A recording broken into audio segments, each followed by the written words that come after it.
नागपुर हिंसा को लेकर पुलिस लगातार दंगाइयों को पकड़ने में लगी हुई है। अभी तक इस मामले में पुलिस ने 13 मामले दर्ज किए हैं, जिसमें 110 लोगों को गिरफ्तार किया गया। आतापर्यंत जे आम्ही आयडेंटिफाय केलेले जे सापडले होते पहिले दिवस ते सगळे मिळून 110चे पुढे गेलेले आहे।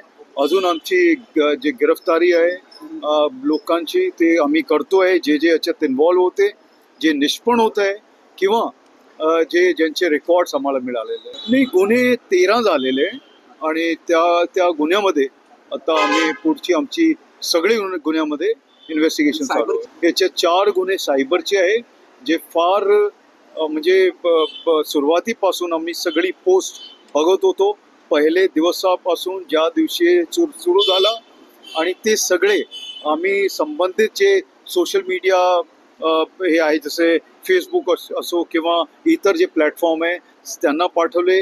जवळपास 90 अशी पोस्ट किंवा हे हँडल्स ते सस्पेंड किंवा रिमूव्ह केलेले आहे। आणि त्याच्यानंतर जे निष्पन्न झालेले आहे त्यांचे लिंक आणि त्यांचे जे डेटा आहे ते आमच्याकडे आहे। पुढची कारवाई तेच